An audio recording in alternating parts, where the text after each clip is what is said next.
As-tu une vision de ce que tu seras demain? Est-ce que tu as vu?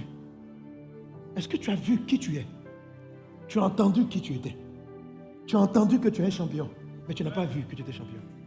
Tu as entendu que Dieu ferait de grandes choses avec toi, mais tu ne l'as pas encore vu. Tu as entendu qu'il allait t'utiliser, mais tu n'as pas encore vu. Tu as entendu qu'il allait t'amener loin, mais tu n'as pas vu où il t'amenait.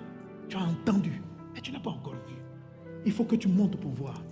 Il dit à son fils, le prophète, ton fils, monte et regarde. Regarde la main, tu vas voir. Tu avais Romains 1 roi 18:1.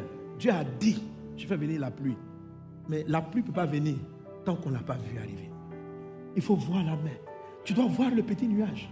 Tu dois voir cette entreprise-là dans ce qu'elle sera. Ça doit venir dans ton cœur. Tu dois voir.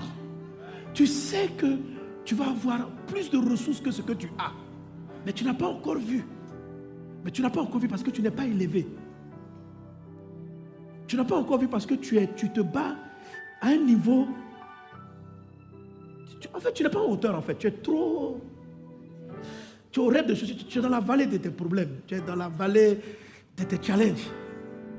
Donc la vision n'est pas place. Elle ne peut pas prendre place parce que ton cœur voit quoi?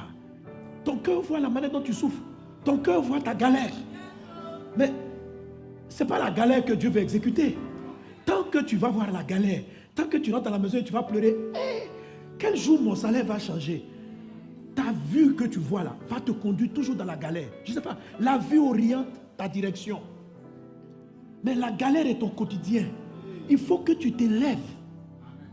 Parce que tu as entendu, on t'a prophétisé que quelque chose de grand arrive pour toi. Mais pour que ça arrive, il faut monter. C'est là que tu vas le voir. Et quand tu vas le voir, toute ta gestuelle, ton comportement, ton attitude va changer.